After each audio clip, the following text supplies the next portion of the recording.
नमस्कार दोस्तों, स्वागत है आप सभी का आपके अपने इस YouTube चैनल बाय एमडी धीवर पर। सो दोस्तों, आज का जो हमारा क्लास होने वाला है वो क्लास नंबर 45वां होने वाला है।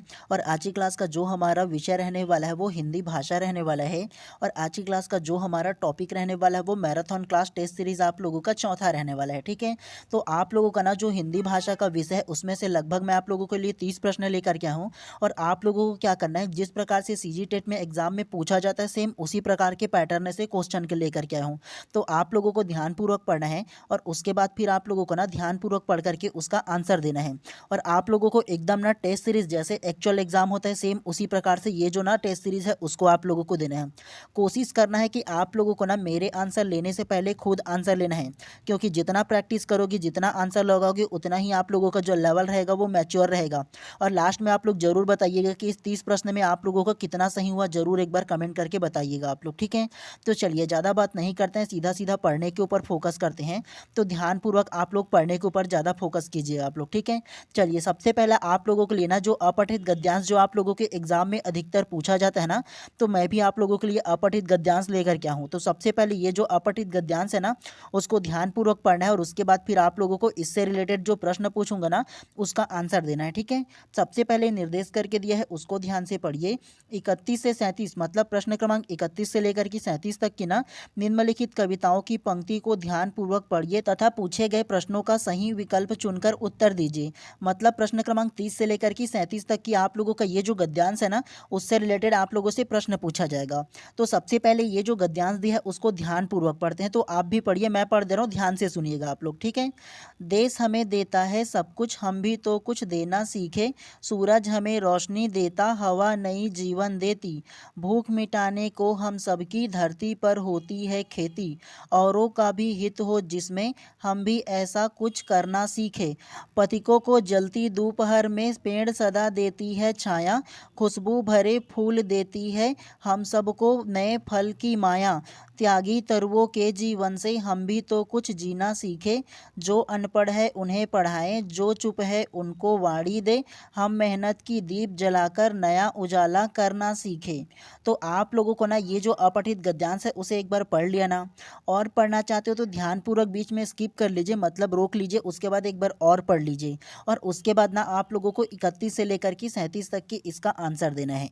तो चलिए सीधा सीधा अब हम लोग ना प्रश्नों को पढ़ते हैं। तो आप लोगों को ना ध्यानपूर्वक ये जो प्रश्न है उसको पढ़ना है और उसके बाद सोचना है कि क्या इसका आंसर हो सकता है। चाहो तो दोबारा से आप लोग प्लेबैक कर लेना और उसके बाद दोबारा से आप लोग पढ़ लेना। ठीक है, चलिए प्रश्न क्रमांक 31 को पहले आप ध्यान से पढ़िए। त्यागी शब्द का अर्थ लिखिए। तो त्यागी शब्द का क्या अर्थ है आप लोगों को ये बताना है। ऑप्शन ए भिखारी, ऑप्शन बी अशिक्षित, ऑप्शन सी त्याग करने वाला या ऑप्शन डी साधु। तो क्या इसका आंसर होगा। तो प्रश्न क्रमांक 31 का जो करेक्ट आंसर है ना वो ऑप्शन नंबर सी त्याग करने वाला करेक्ट हो जाएगा। कैसे, त्यागी शब्द का अर्थ लिखिए बोला है, तो त्यागी शब्द का जो अर्थ होगा वो त्याग करने वाला हो जाएगा। कैसे, तो अगर आप लोग ना ये जो अपठित गद्यांश है उसे देख करके एक बार ध्यान से पढ़ लोगे ना तब आप लोगों की समझ में आएगा कि ये जो त्यागी शब्द का जो अर्थ है ना वो त्याग करने वाला होगा।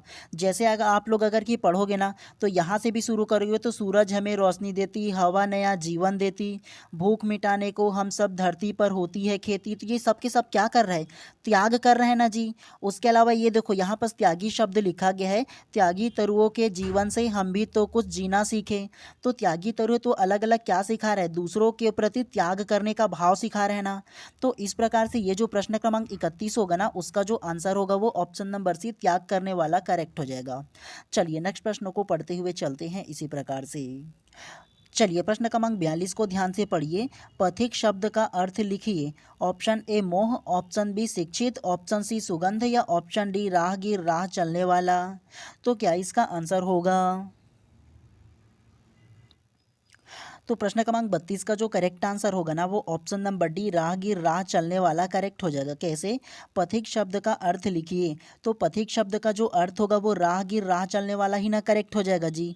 और अगर आप लोग इसका आंसर लेने में कंफ्यूज होगे तो कैसे करोगे, देखो यहाँ पर अपठित गद्यांश है ना, तो अपठित गद्यांश को देखोगे तो यहाँ पर देखो पथिकों को जलती दोपहर में सदा पेड़ देती है छाया। पथिकों को जलती दोपहर में मतलब ना कोई राहगीर है, कोई रास्ता चलने वाला है ना, तो दोपहर बाहर में क्या होता है, बहुत ज़्यादा क्या होता है, धूप निकला हुआ होता है, तो पेड़ क्या करता है, सदा उसको छाया देता है। तो पथिक मतलब क्या होगा इसके अनुसार, राह चलने वाला होगा ना, इसका मतलब जो रास्ते पर चल रहा होगा वो होगा ना। तो इस प्रकार से क्या इसका आंसर होगा, इसका जो आंसर है ना वो ऑप्शन नंबर डी जो है वो करेक्ट हो जाएगा, राहगीर हो जाएगा, चलने वाला हो जाएगा। ठीक है, चलिए नेक्स्ट प्रश्न को पढ़ते हुए चलते हैं इसी प्रकार से। चलिए प्रश्न क्रमांक 33 को पढ़िए। अनपढ़ व्यक्तियों के प्रति हमारा कर्तव्य है। ऑप्शन ए उन्हें स्कूल भेजें, ऑप्शन बी उन्हें खाना खिलाएं, ऑप्शन सी उन्हें पैसा दें या ऑप्शन डी उन्हें पढ़ाएं शिक्षित करें। तो क्या इसका आंसर हो सकता है? तो प्रश्न क्रमांक 33 का जो करेक्ट आंसर होगा ना वो ऑप्शन नंबर डी, उन्हें पढ़ाए उन्हें शिक्षित करे, करेक्ट हो जाएगा। कैसे? अनपढ़ व्यक्ति के प्रति हमारा कर्तव्य है, तो अनपढ़ व्यक्ति के प्रति जो हमारा कर्तव्य है उन्हें पढ़ाए उन्हें शिक्षित करे, करेक्ट हो जाएगा। कैसे? तो अगर आप लोग ना जो अपठित गद्यांश है उसको ध्यानपूर्वक देखोगे तो उसमें भी बोला गया था, जो अनपढ़ है उन्हें पढ़ाए, जो चुप है उन्हें वाणी दे। आप लोगों ने वो लाइन पढ़ा होगा ना।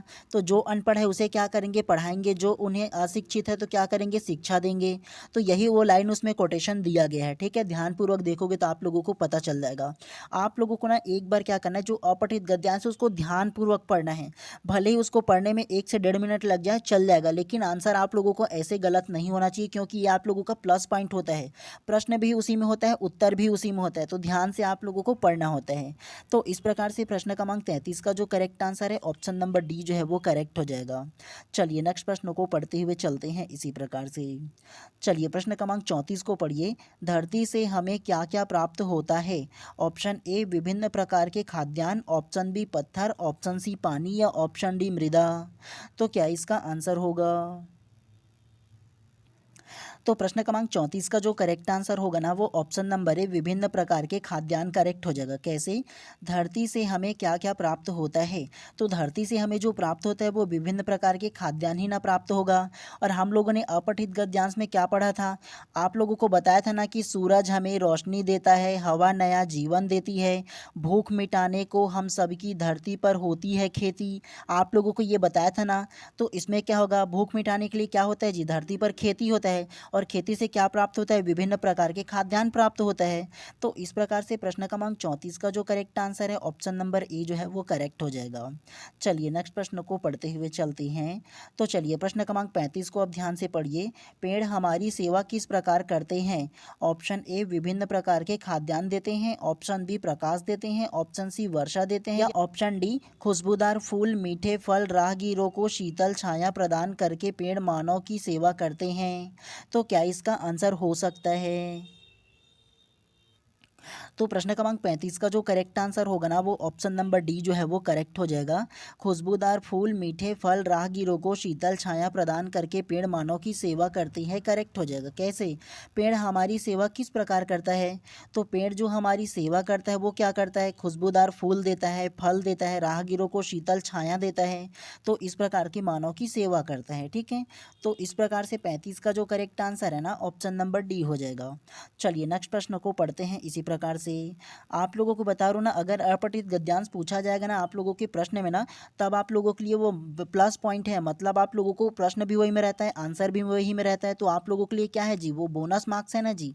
चलिए प्रश्न क्रमांक 36 को अब ध्यान से पढ़िए। पिछड़े व्यक्तियों के प्रति हमारा क्या कर्तव्य है? ऑप्शन ए उन्हें आगे बढ़ाने में मदद करें, ऑप्शन बी उन्हें खाना खिलाएं, ऑप्शन सी उन्हें स्कूल भेजें या ऑप्शन डी उन्हें पैसा दें। तो क्या इसका आंसर होगा?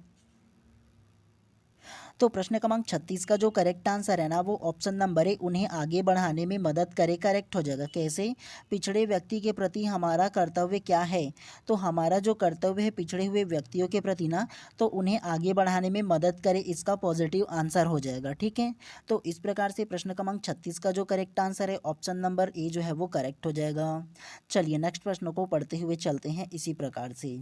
चलिए प्रश्न क्रमांक 37 को आप पढ़िए, आज के इस गद्यांश के अंतिम प्रश्न को। सूर्य से हमें प्राप्त होता है ऑप्शन ए रोशनी, ऑप्शन बी अंधकार, ऑप्शन सी बिजली या ऑप्शन डी वर्षा। तो प्रश्न क्रमांक 37 का जो करेक्ट आंसर है वो ऑप्शन नंबर ए जो है वो करेक्ट हो जाएगा। रोशनी कैसे सूर्य से हमें प्राप्त होता है? तो सूर्य से हमें क्या प्राप्त होता है जी? रोशनी ही ना प्राप्त होता है सूर्य के माध्यम से। और आप लोगों को बताया भी था ना उसमें गद्यांश में जब हम लोग पढ़ रहे थे, तो सूरज हमें रोशनी देता है, हवा नया जीवन देता है। फर्स्ट का दूसरा लाइन में ही आप लोगों को बताया था ना, तो एक बार अच्छे से आप लोगों को पढ़ लेना है, ठीक है। तो इस प्रकार से प्रश्न क्रमांक 37 का जो करेक्ट आंसर है ऑप्शन नंबर ए जो है वो करेक्ट हो जाएगा। चलिए नेक्स्ट प्रश्न को पढ़ते हुए चलते हैं अब। चलिए प्रश्न क्रमांक 38 को ध्यान से पढ़िए। रमेश जीवन भर दुख भोगता रहा, इस वाक्य में जीवन भर शब्द है। ऑप्शन ए परिणामवाचक विशेषण, ऑप्शन बी क्रिया विशेषण, ऑप्शन सी गुणवाचक विशेषण या ऑप्शन डी विशेष्य विशेषण। तो क्या इसका आंसर होगा? तो प्रश्न क्रमांक 38 का जो करेक्ट आंसर है ना वो ऑप्शन नंबर बी क्रिया विशेषण करेक्ट हो जाएगा। कैसे? रमेश जीवन भर दुख भोगता रहा, इस वाक्य में जीवन भर शब्द है, तो ये जो जीवन भर शब्द है ना वो क्रिया विशेषण हो जाएगा। क्रिया का विशेषण है वो, ठीक है, जो विशेषता उसकी बतलाता है क्रिया की। तो इस प्रकार से प्रश्न क्रमांक 38 का जो करेक्ट आंसर है ना ऑप्शन नंबर बी जो है वो करेक्ट हो जाएगा। चलिए नेक्स्ट प्रश्न को पढ़ते हैं। तो प्रश्न क्रमांक 39 को ध्यान से पढ़िए। 32 दांतों में जीभ लोकोक्ति का आशय है। ऑप्शन ए अधिक बोलने में सहायक, ऑप्शन बी शत्रुओं से घिरा रहना, ऑप्शन सी खाने के लिए ललचाना या ऑप्शन डी सुंदर दंत पंक्ति। तो क्या इसका आंसर होगा? तो प्रश्न क्रमांक 39 का जो करेक्ट आंसर है ना वो ऑप्शन नंबर बी शत्रुओं से घिरा रहना करेक्ट हो जाएगा। कैसे? 32 दांत में जीभ लोकोक्ति का आशय है, तो ये जो 32 दांत में जीभ लोकोक्ति है ना उसका जो आशय है वो शत्रुओं से घिरा रहना करेक्ट हो जाएगा। कैसे? तो एग्जाम्पल के थ्रू आप लोग भी जानना चाहो ना, तो सबसे पहले देखो आप लोगों का जो 32 दांत है ऊपर नीचे करके इस प्रकार से है ना, और उसके बीच जो आपका जीभ इस प्रकार से चारों के बीच 32 दांतों के बीच रहता है। आप लोगों के बीच में रहते हुए भी क्या होता है, वो जो दांत है वो कभी कभी क्या होता है जीभ को काट लेता है, बहुत ज़्यादा तकलीफ होता है ना। और देखो अक्सर अचानक ही होता है, आप लोग हमेशा साथ में वो जो जीभ और दांत जो रहता है ना एक साथ है ना, तो उसमें कभी तकलीफ होता है क्या, या किसी प्रकार से वो बीच में काटता है क्या जब हम बोलते हैं, खाते हैं, पीते हैं? तो नहीं ना होता है। तो ये 32 दांत क्या होंगे? 32 दांत जो है वो शत्रुओं की निशानी है, और जीभ जो है ना वो दूसरे की निशानी है, ठीक है। मतलब ना 32 दांतों के बीच जीभ क्या होगा? शत्रुओं के बीच घिरा रहना। ये दांत जो है वो शत्रुओं की निशानी है, उसके बीच क्या है? ये जीभ है वो घिरा रहता है, तो ये माना जाता है, ठीक है, लोकोक्ति में। तो इस प्रकार से प्रश्न क्रमांक 39 का जो करेक्ट आंसर है ना ऑप्शन नंबर बी जो है वो करेक्ट हो जाएगा। चलिए नेक्स्ट प्रश्न को पढ़ते हुए चलते हैं इसी प्रकार से। चलिए प्रश्न क्रमांक 40 को ध्यान से पढ़िए। निम्नलिखित शब्दों में प्रत्यय का प्रयोग नहीं हुआ है। ऑप्शन ए ग्रंथकार, ऑप्शन बी पत्रकार, ऑप्शन सी कुंभकार या ऑप्शन डी सरकार। तो क्या इसका आंसर हो सकता है? तो प्रश्न क्रमांक 40 का जो करेक्ट आंसर है ना वो ऑप्शन नंबर डी जो है वो करेक्ट हो जाएगा, सरकार। कैसे? निम्नलिखित शब्द में प्रत्यय का प्रयोग नहीं हुआ है, तो प्रत्यय का जो प्रयोग नहीं हुआ है वो ऑप्शन नंबर डी सरकार में नहीं हुआ है। और प्रत्यय किसे कहते हैं? प्रत्यय जो होता है ना वो किसी शब्द के बाद में लगने वाली जो शब्द होता है उसे क्या बोलेंगे? प्रत्यय बोलते हैं। और उसी प्रकार से उपसर्ग किसे कहेंगे? तो किसी शब्द के उप मतलब पहले लगने वाले शब्द को क्या बोलेंगे हम लोग? उपसर्ग कहेंगे। तो ये बेसिक सा अंतर है उपसर्ग और प्रत्यय में, ठीक है। तो ये जो सरकार शब्द है ना उसमें प्रत्यय नहीं लगा हुआ है, ये आप लोगों को याद रखना है इसके बारे में, ठीक है। तो इस प्रकार से प्रश्न क्रमांक 40 का जो करेक्ट आंसर है ऑप्शन नंबर डी जो है वो करेक्ट हो जाएगा। चलिए नेक्स्ट प्रश्नों को पढ़ते हुए चलते हैं। चलिए प्रश्न क्रमांक 41 को ध्यान से पढ़िए। हिंदी व्यंजन ध्वनियों में 4 अंतःस्थ व्यंजन है। ऑप्शन ए श श श ह, ऑप्शन बी ड ज ड़ म या ऑप्शन सी य र ल व या ऑप्शन डी छ छत्री त्र त्रिशूल ज्ञा ज्ञानी स्र श्रमिक। तो क्या इसका आंसर होगा? तो प्रश्न क्रमांक 41 का जो करेक्ट आंसर है ना वो ऑप्शन नंबर सी य र ल व करेक्ट हो जाएगा। कैसे? हिंदी व्यंजन ध्वनियों में 4 अंतःस्थ व्यंजन हैं, तो अंतःस्थ जो व्यंजन है वो आप लोगों का य र ल व जो 4 अलग अलग वर्ण है वो अंतःस्थ आता है। और आप लोगों को मैंने अपने पिछले क्लास में बहुत अच्छे तरीके से समझा भी दिया और बोला भी था आप लोगों को ऐसे जो प्रश्न है उसको नोट करने के लिए, क्योंकि इसी प्रकार के जो प्रश्न है वो पूछा जाता है अभी के डेट में, ठीक है। तो अंतःस्थ व्यंजन कौन होगा? य र ल व जो है ना वो अंतःस्थ तथा व्यंजन कहलाता है, ये आप लोगों को याद रखना है, चाहो तो नोट करके दोबारा रख लीजिए। उसके अलावा ऑप्शन नंबर ए श श श ह, तो ये जो श श श है ना वो संघर्षी व्यंजन है। क्या? तो ये जो श श श है ना वो ऊष्म या संघर्षी व्यंजन कहलाता है, ये आप लोगों को याद रखना है। ऊष्म इसलिए कहलाता है क्योंकि देखो इसके उच्चारण में ना जो हवा है ना वो गर्मी उत्पन्न करता है, ऊष्म उत्पन्न करता है, इसी वजह से इसको ऊष्म व्यंजन कहते हैं, तो ये भी आप लोगों को याद रखना है। उसके अलावा ऑप्शन नंबर डी छ त्र ज्ञ और स्रा, ये जो है ना वो संयुक्त व्यंजन के अंतर्गत आता है। क्या? छ छत्री, त्र त्रिशूल, ज्ञ ज्ञानी, स्रा श्रमिक, ये चारों जो है ना वो संयुक्त व्यंजन के अंतर्गत आता है, तो यह आप लोगों को याद रखना है इन तीनों के बारे में। तो इस प्रकार से प्रश्न क्रमांक 41 का जो करेक्ट आंसर होगा ऑप्शन नंबर सी जो है वो करेक्ट हो जाएगा। चलिए नेक्स्ट को पढ़ते हुए चलते हैं इसी प्रकार से। चलिए प्रश्न क्रमांक 42 को ध्यान से पढ़िए। इनमें कौन सा कथन उपयुक्त सही नहीं है? ऑप्शन ए भाषा प्रतीकों का ढांचा है, ऑप्शन बी भाषा मानव की जन्मजात संपत्ति है, ऑप्शन सी संस्कृत की तरह भाषा भी विद्यमान है, या ऑप्शन डी भाषाई संप्रेषण से जानकारी देती है। तो क्या इसका आंसर हो सकता है? तो प्रश्न क्रमांक 42 का जो करेक्ट आंसर है ना वो ऑप्शन नंबर बी भाषा मानव की जन्मजात संपत्ति है, करेक्ट हो जाएगा। कैसे? इनमें से कौन सा कथन उपयुक्त सही नहीं है बोला है जी, मतलब जो गलत है उसकी पहचान करने के लिए बोला है। तो ऑप्शन नंबर बी जो है ना वो सही हो जाएगा, मतलब ये ना जो लाइन है वो गलत हो जाएगा। कैसे? भाषा मानव की जन्मजात संपत्ति है, तो आप लोग मुझे ये बताओ क्या कोई भाषा किसी व्यक्ति की जन्मजात संपत्ति हो सकता है क्या? नहीं ना हो सकता है। तो ये जो प्रश्न क्रमांक 42 का जो करेक्ट आंसर होगा ना ऑप्शन नंबर बी जो है वो करेक्ट हो जाएगा, ये सही नहीं है मतलब गलत है, ये आप लोगों को याद रखना है। चलिए नेक्स्ट प्रश्न को पढ़ते हुए चलते हैं इसी प्रकार से। चलिए प्रश्न क्रमांक 43 को ध्यान से पढ़िए। पढ़ने का सही अर्थ नहीं है। ऑप्शन ए लिखे हुए अर्थ को गढ़ना पढ़ना है, ऑप्शन बी पढ़ने का अर्थ धारणाओं को गढ़ना और अपनी स्मृति में रखना है, ऑप्शन सी पढ़ने का मतलब वर्णमाला की पहचान शब्द तथा वाक्य को बोलकर पढ़ना सही है, या ऑप्शन डी पढ़ना शब्द और वाक्य के अर्थ ग्रहण करने के साथ अनुमान लगाने का कौशल है। तो क्या इसका आंसर हो सकता है? तो प्रश्न क्रमांक 43 का जो करेक्ट आंसर है ना वो ऑप्शन नंबर सी जो है वो करेक्ट हो जाएगा। पढ़ने का मतलब वर्णमाला की पहचान शब्द तथा वाक्य को बोलकर पढ़ना ही है, करेक्ट हो जाएगा। कैसे? पढ़ने का सही अर्थ नहीं है बोला है जी, तो पढ़ने का जो सही अर्थ नहीं है ना वो ऑप्शन नंबर सी जो है वो करेक्ट हो जाएगा। पढ़ने का मतलब वर्णमाला की पहचान शब्द तथा वाक्य को बोलकर पढ़ना। केवल आप लोग पढ़ोगे किसी चीज़ को, किसी लाइन को, किसी कोटेशन को, तो मात्र आप लोग पढ़ोगे, उसकी पहचान करोगे क्या शब्द का और वाक्य को बोलकर सिर्फ पढ़ोगे, उसके बाद चले जाओगे क्या? तो नहीं, पढ़ने का जो अर्थ होता है वो लिखे हुए का अर्थ को गढ़ना, मतलब जो लिखा हुआ है ना उसको समझना और वो बोलना क्या चाहता है इसको पढ़ना एक्चुअल अर्थ होता है। उसके अलावा पढ़ने का अर्थ धारणाओं को गढ़ना, गढ़ने का मतलब होता है उसको समझना होता है जी, गढ़ने का अर्थ जो होता है तो वो ये भी हो जाएगा। उसके अलावा देखो पढ़ना शब्दों और वाक्यों के अर्थ ग्रहण करना, तो जो चीज़ लिखा है उसके अर्थ को ग्रहण ही ना करोगे तो पढ़ोगे जी। हम क्यों पढ़ते हैं किसी चीज़ को? ताकि उसके अर्थ को, उसके अंदर छिपे हुए भाव है उसको समझ में आए, इसीलिए पढ़ते हैं ना कोई भी चीज़ को। तो इसलिए प्रश्न क्रमांक 43 का जो करेक्ट आंसर होगा ना ऑप्शन नंबर सी जो है वो करेक्ट हो जाएगा। पढ़ने का अर्थ नहीं है वो, ठीक है, ये जो सी है वो करेक्ट हो जाएगा। चलिए प्रश्न क्रमांक 44 को ध्यान से पढ़िए। भाषा विकास के प्रमुख चरण क्रमशः निम्न है। ऑप्शन ए आंगिक वाचिक लिखित यांत्रिक, ऑप्शन बी वाचिक लिखित यांत्रिक आंगिक, ऑप्शन सी लिखित यांत्रिक आंगिक वाचिक, या ऑप्शन डी यांत्रिक आंगिक वाचिक लिखित। तो क्या इसका आंसर हो सकता है? और आप लोगों को एक चीज़ बताओ ना, इसमें जितना भी प्रश्न है ना वो दूसरे से लिया गया, मैं अपने मन से इसको नहीं लिया हूँ, ठीक है, मतलब या किसी बुक से उतना नहीं छाटा हूँ।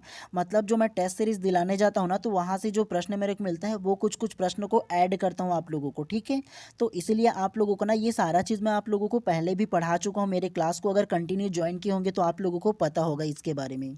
तो क्या इसका आंसर होगा पहले आप बताइए, फिर विस्तार पूर्वक मैं आप लोगों का इसका आंसर दे दूंगा।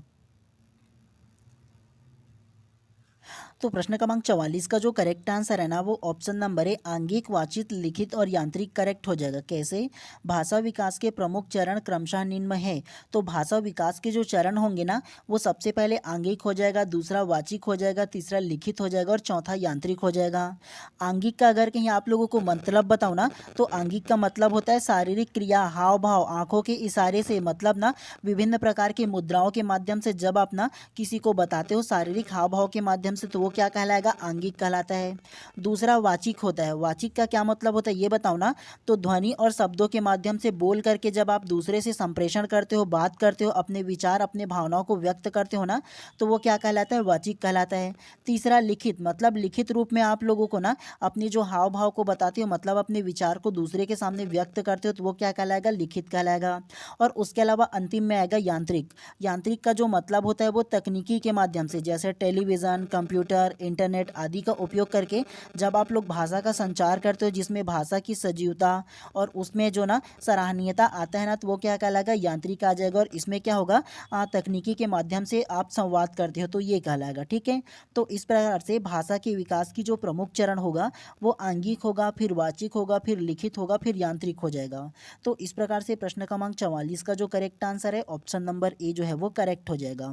चलिए नेक्स्ट प्रश्न को पढ़ते हुए चलते हैं इसी प्रकार से।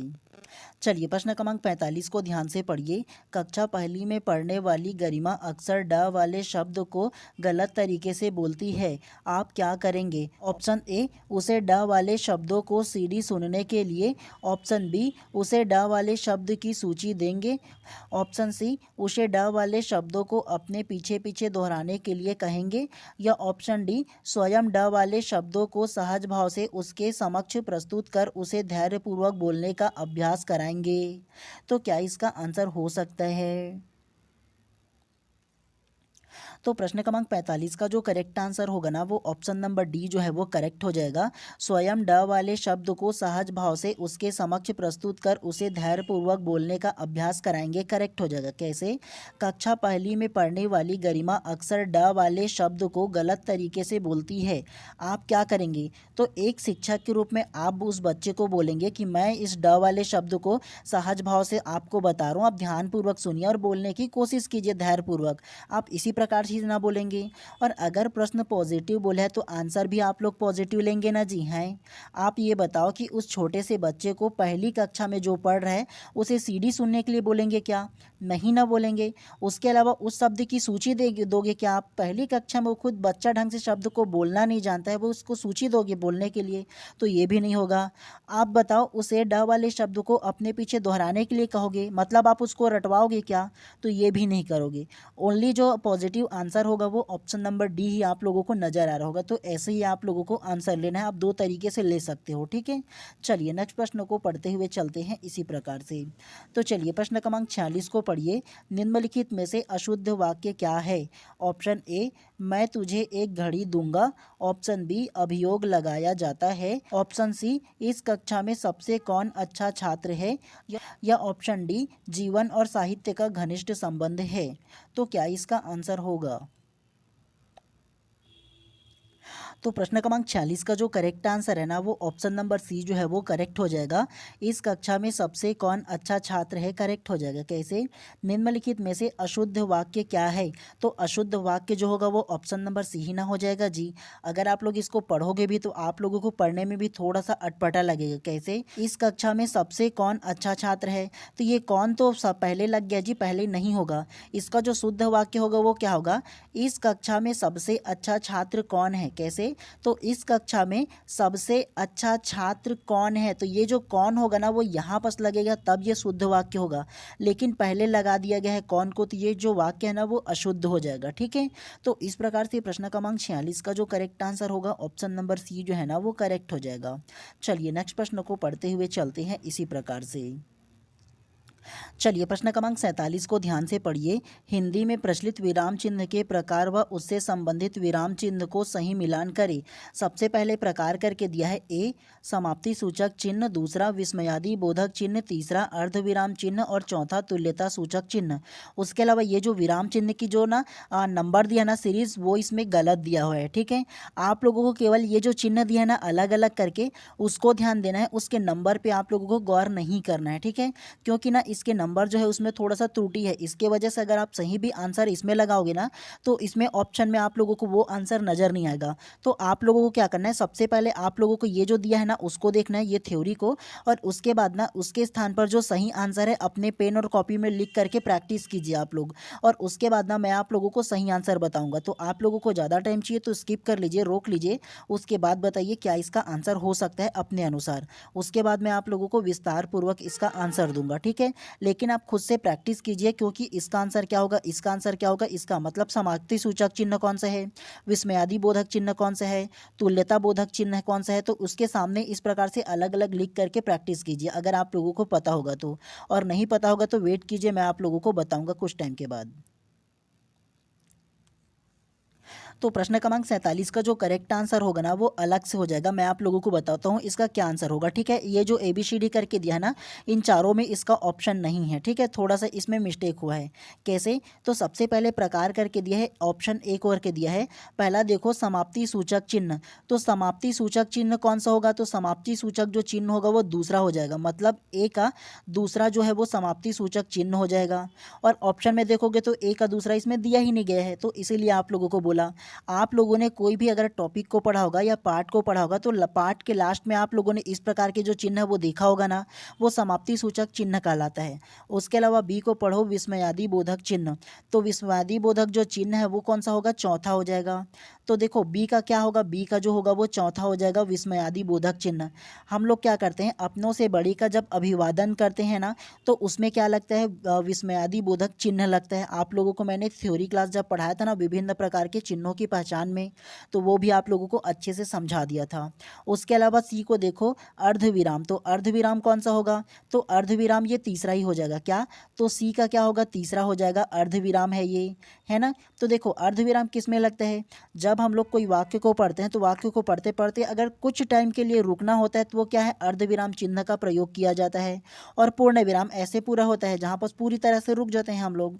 उसके अलावा डी करके चौथा दिया है, तुल्यता सूचक चिन्ह, तो तुल्यता सूचक जो चिन्ह होगा ना वो क्या होगा, पहला हो जाएगा, मतलब डी का पहला हो जाएगा, है ना। तुल्यता मतलब बराबर होता है ना जी, इक्वालिटी, तो तुल्यता सूचक जो चिन्ह है वो ए हो जाएगा। तो इस प्रकार से इसका अगर कि आप लोग आंसर को देखोगे तो क्या होगा, ए का दूसरा हो जाएगा, बी का चौथा हो जाएगा, सी का तीसरा हो जाएगा और डी का पहला हो जाएगा। और ऑप्शन में किसी में दिया ही नहीं गया है इस टाइप से जो प्रश्न है वो, तो इसीलिए ना आप लोगों को पहले बताया था। ठीक है, तो इस प्रकार से इसका आंसर क्या होगा, ये वाला जो है वो करेक्ट हो जाएगा। आप लोगों को ना कौन सा क्या कहलाता है उसके चिन्ह को केवल आप लोगों को याद रखना है। ऐसे जो प्रश्न होते हैं वो पूछा जाता है एग्जाम में, 1 नंबर का आएगा ही आएगा। मेरे एक बात को नोट करके रख लेना, बाद में एग्जाम के बाद ना जब क्वेश्चन पेपर का हम लोग एनालिसिस करेंगे तो आप लोगों को जरूर बताऊंगा मैं उसके बारे में कि आया है कि नहीं, और मैं पिछले बाद में बोला था या नहीं ये भी बताऊंगा आप लोगों को। चलिए प्रश्न क्रमांक 48 को अब ध्यान से पढ़िए। जो कम बोलता है एक शब्द में कहा सकते हैं, ऑप्शन ए वाचल, ऑप्शन बी वक्ता, ऑप्शन सी अल्पभाषी या ऑप्शन डी मृदुभाषी। तो क्या इसका आंसर हो सकता है। तो प्रश्न क्रमांक 48 का जो करेक्ट आंसर होगा ना वो ऑप्शन नंबर सी अल्पभाषी करेक्ट हो जाएगा। कैसे, जो कम बोलता है एक शब्द में क्या कहते हैं, तो जो कम बोलते हैं ना उसे क्या बोलेंगे, तो वो अल्पभाषी कहेंगे। ये आप लोगों को याद रखना है, कम बोलने वाले को अल्पभाषी कहते हैं, मीठा बोलने वाले को मृदुभाषी कहते हैं और ज़्यादा बोलने वाले को वाचल कहते हैं। तो इन तीनों को आप लोगों को याद रखना है। तो इस प्रकार से प्रश्न क्रमांक 48 का जो करेक्ट आंसर है ऑप्शन नंबर सी जो है वो करेक्ट हो जाएगा। चलिए प्रश्न क्रमांक 49 को ध्यान से पढ़िए। हिंदी भाषा के विकास का सही क्रम है, ऑप्शन ए पाली प्राकृत अपभ्रंश अवहट संस्कृत हिंदी, ऑप्शन बी पाली संस्कृत प्राकृत अपभ्रंश अवहट हिंदी, ऑप्शन सी संस्कृत पाली प्राकृत अपभ्रंश अवहट हिंदी या ऑप्शन डी पाली प्राकृत संस्कृत अपभ्रंश अवहट हिंदी। तो क्या इसका आंसर हो सकता है। तो प्रश्न क्रमांक 49 का जो करेक्ट आंसर है ना वो ऑप्शन नंबर सी जो है वो करेक्ट हो जाएगा। संस्कृत, पाली, प्राकृत, अपभ्रंश, अवहट, हिंदी करेक्ट हो जाएगा। कैसे? हिंदी भाषा के विकास क्रम सही है, तो हिंदी भाषा का जो विकास क्रम में सही है ना वो ऑप्शन नंबर सी जो है वो करेक्ट हो जाएगा। सबसे पहले संस्कृत आएगा, दूसरा में पाली आएगा, तीसरा में प्राकृत आएगा, चौथा में अपभ्रंश आएगा, पांचवा में अवहट आ जाएगा और छठवां में हिंदी आ जाएगा। तो इस प्रकार से प्रश्न क्रमांक 49 का जो करेक्ट आंसर है ऑप्शन नंबर सी जो है ना वो करेक्ट हो जाएगा।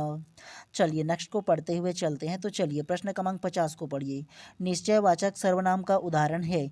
ऑप्शन ए रोटी मत खाओ, ऑप्शन बी तुम क्या खा रहे हो, ऑप्शन सी वह जो ना करे सो थोड़ा, या ऑप्शन डी उसने कुछ नहीं खाया। तो क्या इसका आंसर हो सकता है? तो प्रश्न क्रमांक 50 का जो करेक्ट आंसर होगा ना वो ऑप्शन नंबर सी जो है वो करेक्ट हो जाएगा। वह जो ना करे सो थोड़ा करेक्ट हो जाएगा। कैसे?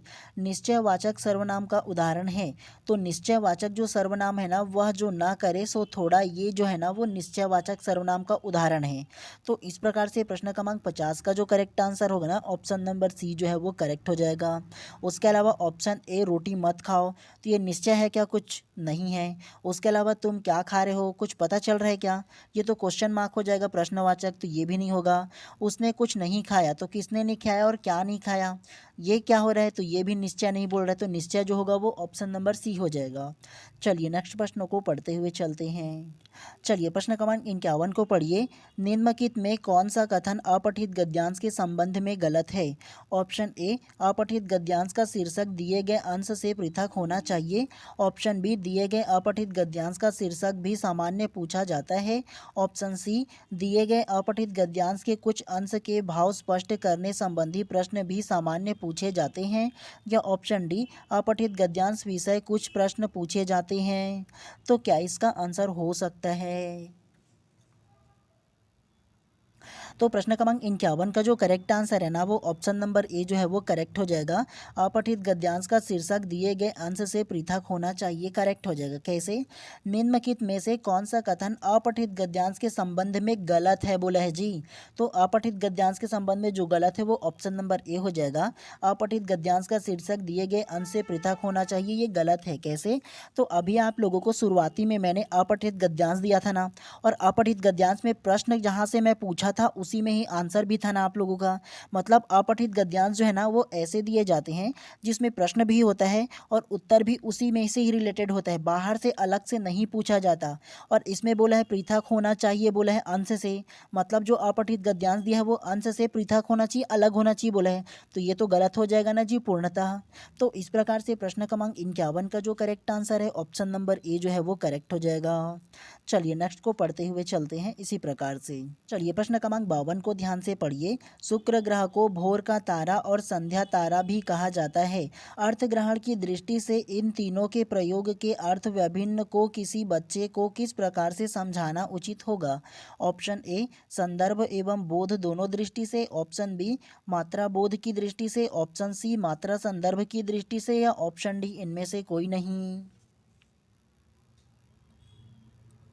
तो प्रश्न क्रमांक 52 का जो करेक्ट आंसर है ना वो ऑप्शन नंबर ए जो है वो करेक्ट हो जाएगा। संदर्भ एवं बोध की दृष्टि से दोनों से करेक्ट हो जाएगा। कैसे? शुक्र ग्रह को भोर का तारा और संध्या को भी कहा जाता है। अर्थ ग्रहण की दृष्टि से इन तीनों के प्रयोग के को किसी बच्चे को किस प्रकार से समझाया जा सकता है? तो वो संदर्भ एवं बोध दोनों दृष्टि से समझाना उचित होगा। मतलब प्रश्न के माध्यम से भी समझाना होगा और बोध मतलब उसके समझ के आधार पर भी उसको अच्छे से समझाना होगा जिस प्रकार से वो समझ पाए। तो इस प्रकार से प्रश्न क्रमांक 52 का जो करेक्ट आंसर है ऑप्शन नंबर ए जो है वो करेक्ट हो जाएगा। चलिए नेक्स्ट को पढ़ते हैं। तो चलिए प्रश्न क्रमांक 53 को पढ़िए। प्रश्नवाचक अव्यय न वाक्य के किस भाग में प्रयुक्त होता है? ऑप्शन ए वाक्य के अंत में, ऑप्शन बी वाक्य के मध्य में, ऑप्शन सी वाक्य के आरंभ में, या ऑप्शन डी उपरोक्त तीनों में।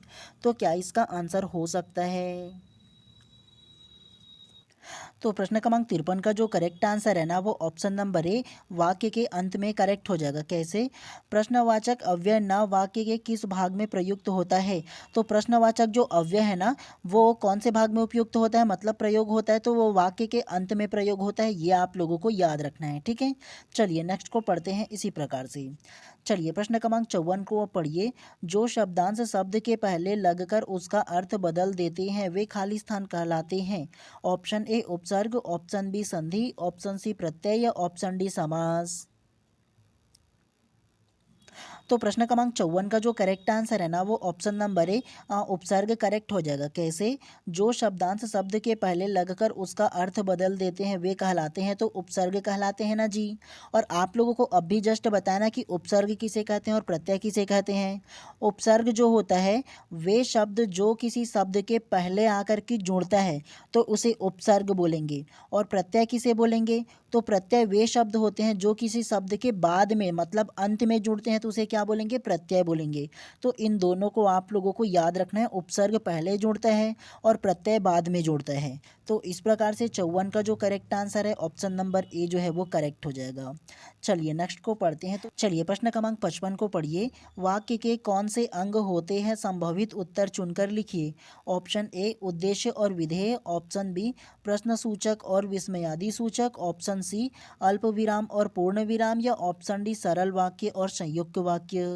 तो क्या इसका आंसर हो सकता है? तो प्रश्न क्रमांक 55 का जो करेक्ट आंसर होगा ना वो ऑप्शन नंबर ए उद्देश्य और विधेय करेक्ट हो जाएगा। कैसे?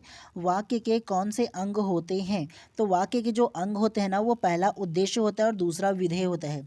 अगर उद्देश्य किसे कहते हैं ये बताऊँ ना, तो उद्देश्य वह होता है जिसके बारे में वाक्य में कुछ कहा जाता है, और विधेय वह भाग होता है जिसका ना उद्देश्य के बारे में बताया जाता है, तो वो विधेय कहलाता है। तो वाक्य के अगर अंग पूछा जाए तो दो प्रकार आप लोगों को लेना है, उद्देश्य और विधेय दोनों को लेना है आप लोगों को, ठीक है।